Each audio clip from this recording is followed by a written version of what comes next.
I remember the first time he looked at me like I was magic. It wasn't the kind of look you forget, the kind that says, you and I could change the world together. At least that's what I thought. Back then, I was naive enough to believe that when someone shared your dream, they shared your soul too. We were two writers chasing the same stars, sleepless nights, messy notes, coffee cups scattered across a desk that always smelled like hope. I trusted him with my ideas, my words, my heart. I didn't know I was handing him the tools to destroy me. He used to say, "You make stories feel real." I used to blush, thinking it was a compliment. Now I know it was a warning. He didn't just love my words, he wanted to own them. Every time I shared a new draft, he'd smile that perfect, calculated smile and say, "We'll finish this together." Together, that word became a trap. We were partners, co-authors, dreamers. Our small stories began to gain attention online. Editors wrote back, offers started to come in, and for a moment, it felt like everything we'd worked for was finally within reach. I remember one night,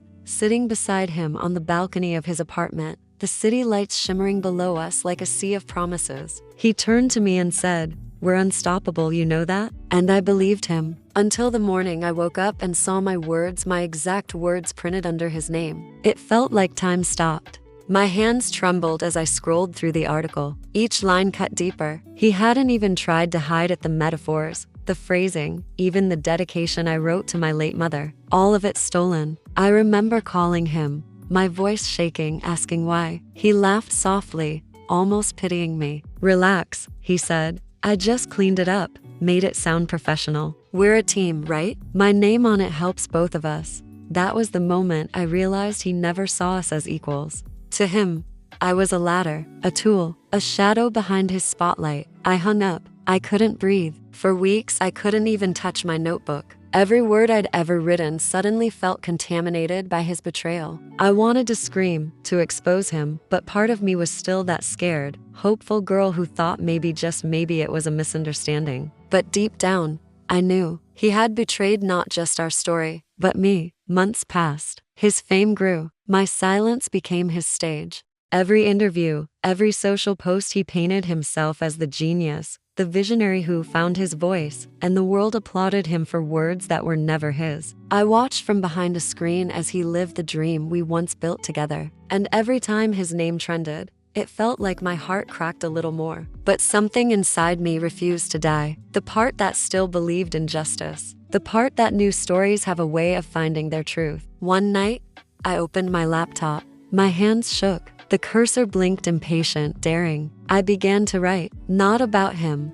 not yet, but about the pain, about betrayal and fire and rebirth. The words poured out like a confession, like an ache finally finding its voice. It wasn't revenge at first, it was therapy. But as the story grew, so did my clarity. The more I wrote, the clearer I saw who he really was and who I had become because of him. My pen no longer trembled. It aimed. He thought he had stolen my voice. What he didn't realize was he had given it purpose. Days turned into nights, and nights into a blur of pages. I barely slept, barely ate. Every keystroke felt like reclaiming a piece of myself that he'd stolen. My room became my battlefield, papers scattered, coffee cups lined like armor, and my heart, still bruised, beating with a strange, determined rhythm. At first, I didn't know what I was building. It was just emotion spilling out. What he didn't realize was he had given it purpose. Days turned into nights, and nights into a blur of pages. I barely slept, barely ate. Every keystroke felt like reclaiming a piece of myself that he'd stolen.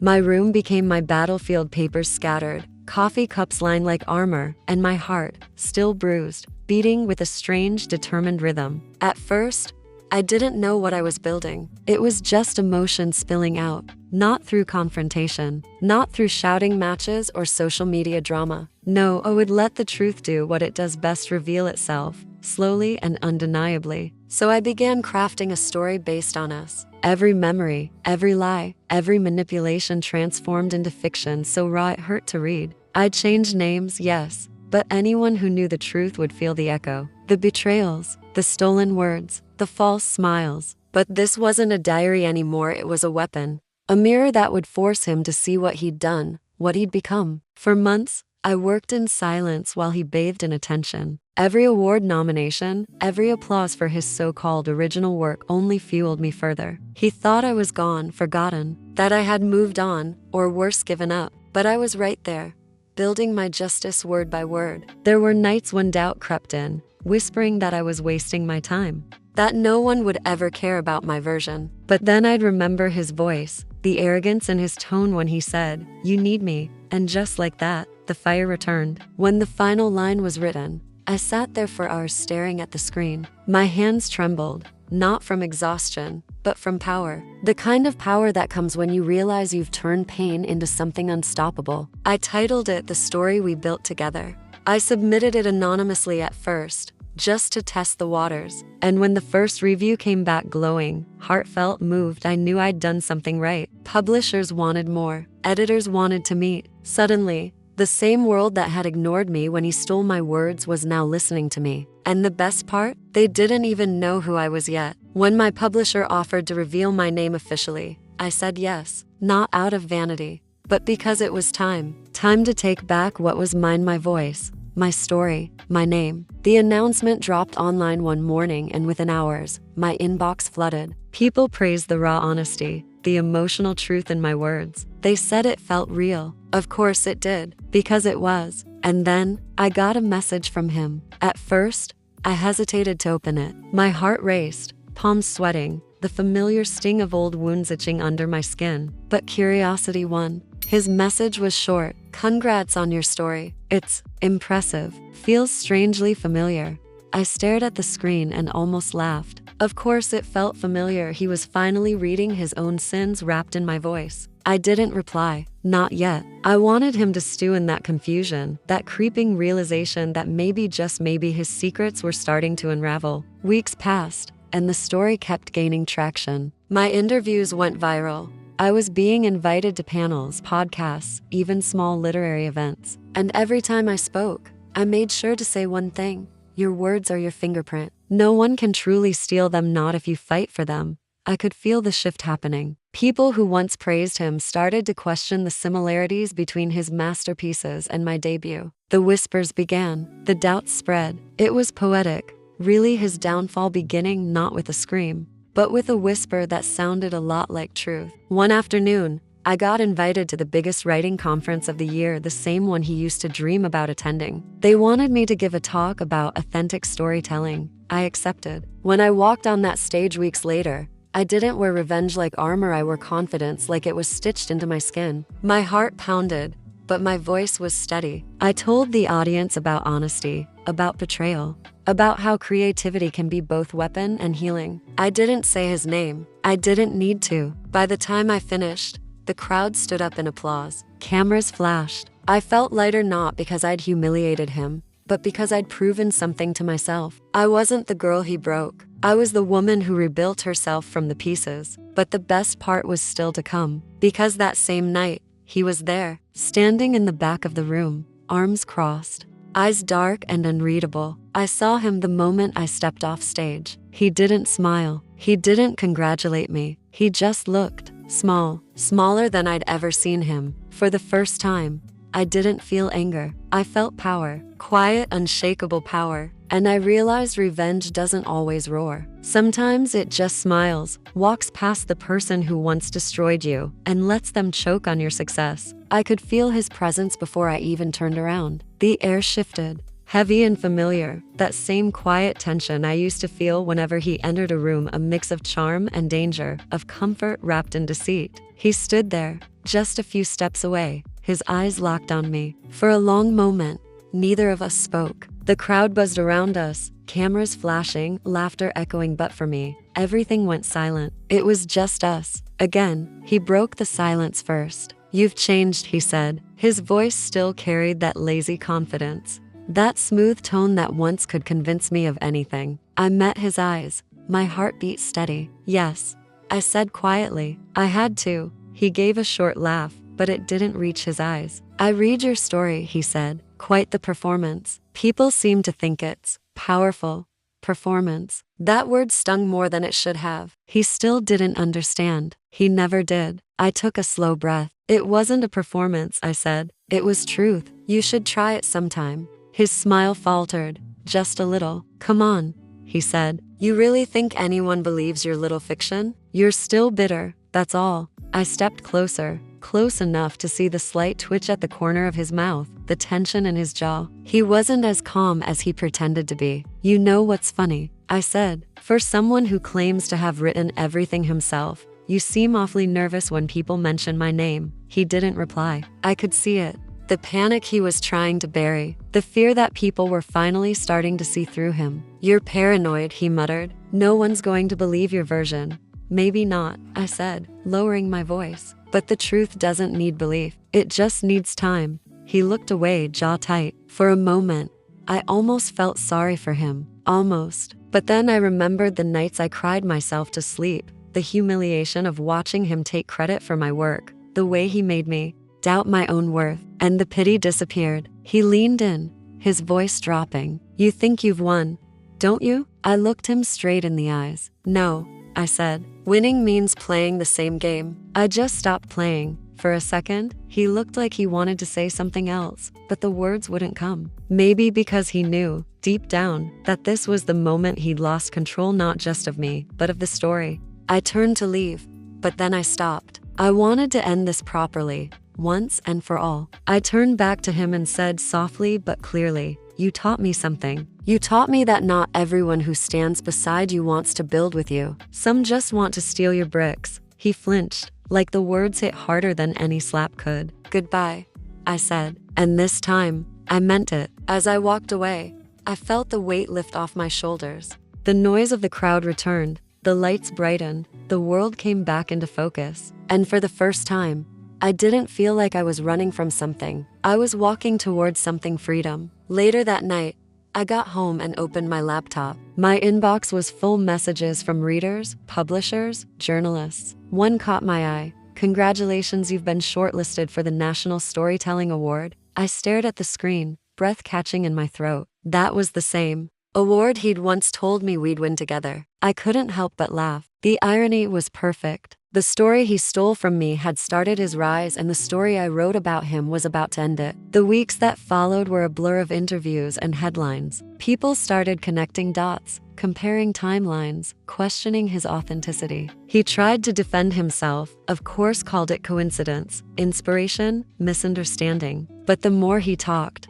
the more desperate he sounded. Meanwhile, my story kept growing. It wasn't just about revenge anymore, it had become something bigger. A symbol of resilience. A story about standing up when someone tries to erase you. And yet, deep inside, I knew this wasn't over. Not yet. There was one last confrontation left, one last moment where the truth would finally, completely destroy his facade. That moment came at the awards ceremony. The same night we both found ourselves nominated.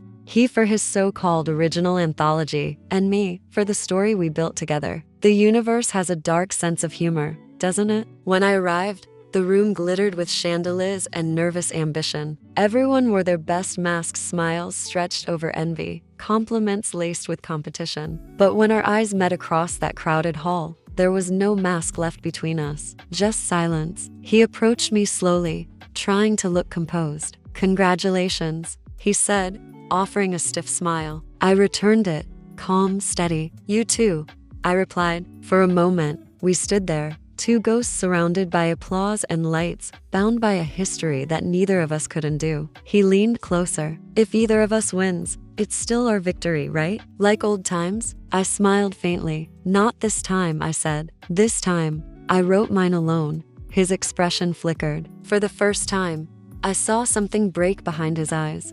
The ceremony began. Names were called. Faces lit up. My heart pounded with each announcement, but I sat still, quiet. And then it happened. My name. Applause erupted. Cameras flashed. For a moment, I couldn't move. It wasn't disbelief. It was peace, the kind that comes when the universe finally corrects something it once let slip. As I stood and walked to the stage, I looked over at him. He was frozen, hands still, jaw clenched, eyes empty. And in that silence, I saw it. The moment he realized his empire had been built on borrowed words, and it was finally collapsing. I took the microphone, the weight of everything I'd survived pressing against my chest, and I said, this story isn't just mine. It belongs to every person who's ever been silenced, overlooked, or betrayed by someone they trusted, the audience went quiet. You could feel the tension, the awareness that something deeper was being said than just a thank you speech. I once believed that sharing a dream with someone meant safety, I continued. But I learned that sometimes the people who promise to build with you are the ones who steal your foundation. He looked down, unable to meet my eyes. But betrayal isn't the end,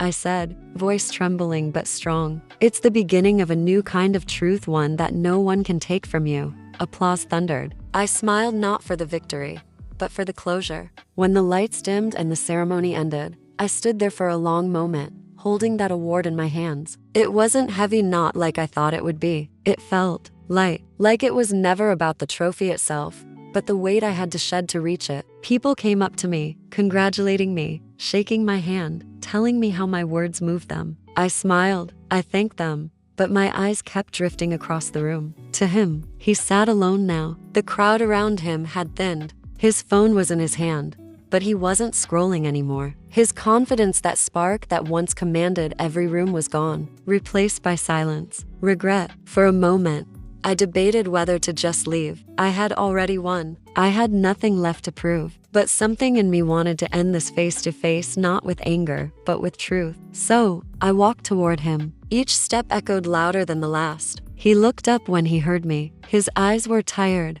almost pleading. I could tell he wanted to say something, but words failed him. I sat down beside him. The air between us was thick with memories, with everything left unsaid. You got what you wanted, he said quietly, his voice brittle. I looked at him, calm. No, I said. I got what I deserved. He gave a small, humorless laugh. You think I didn't love you? I took a slow breath. I think you loved the way I made you feel, I said softly. You loved the reflection of yourself you saw in my admiration. But you never loved me, the real me, the woman behind the words. He didn't deny it. He couldn't. His silence said more than anything else could. For the first time, I didn't see the man who betrayed me. I saw a stranger, someone I once trusted, who never really knew the value of what he destroyed. You ruined me, he whispered. Everything's gone now, my career, my name. I shook my head gently. You ruined yourself, I said. You built your fame on lies. I just stopped protecting them. He closed his eyes, maybe to hide the tears gathering there, maybe to escape the truth that finally caught up to him. For a long while, neither of us spoke. The sounds of laughter and music faded as people left the hall. It was just us, two broken pieces of the same past, sitting in the ruins of what used to be. Then, I stood up. You know, I said quietly, for a long time, I wanted revenge. I wanted you to feel what I felt, the humiliation, the pain, the loss. He looked up at me, expecting more venom, but I surprised even myself when I smiled softly. But now I realize, the best revenge isn't destruction, it's distance, it's peace. He frowned, confused. Peace? I nodded. Peace is what you never had, what you traded away for applause. You tried to silence me, but instead, you gave me my voice. And now, I'm finally free. I placed the award on the table in front of him, not as a taunt, but as a message. This, I said, isn't proof that I beat you. It's proof that I survived you. And with that, I turned and walked away, not looking back this time. As I stepped outside, the cold night air hit my face. I breathed it in deeply, letting the wind wash away the last traces of him. The city lights shimmered in the distance, like quiet witnesses to everything I'd endured. For the first time in years, I wasn't afraid of tomorrow. I wasn't defined by betrayal anymore. I was defined by what came after: the healing, the strength, the rebirth. In the weeks that followed, things changed. My book kept growing, spreading to places I never imagined. Letters poured in from women, from dreamers, from people who had lost their voices to someone else's lies. They told me my story gave them courage to start over, that they found strength in my words, that they saw themselves in my pain and in my recovery, and that was worth more than any revenge could ever be. Months later, I heard about him again. Quiet whispers in the industry, how he'd left the city, how his new projects failed, how no one trusted him anymore. There was no public downfall, no scandal, just silence, the kind that eats at you from the inside. That's when I realized something. I didn't need to destroy him. The truth had already done that. Sometimes life gives you the justice you can't plan. Quiet, poetic, and painfully precise. And as I sat by my window one morning, watching the sunrise spill gold across the horizon. I smiled to myself, because finally, my story belonged to me again. The pain was still there, but it no longer controlled me. It reminded me of who I was, of what I'd overcome, of how even the deepest betrayal couldn't steal my light. People often ask me now, was it worth it? All the pain, all the tears? And I tell them yes, because pain taught me to write, betrayal taught me to see, and revenge taught me to heal. In the end, the story wasn't about him. It was about me, about finding my strength in the wreckage, about realizing that sometimes the best closure isn't watching them fall, it's watching yourself rise. And as I close my notebook each night, I whisper one final truth to myself, the truth that keeps me grounded, peaceful, and whole. They can steal your words, your trust, even your time, but they can never steal your voice. Because once you learn to speak for yourself, no one can ever silence you again.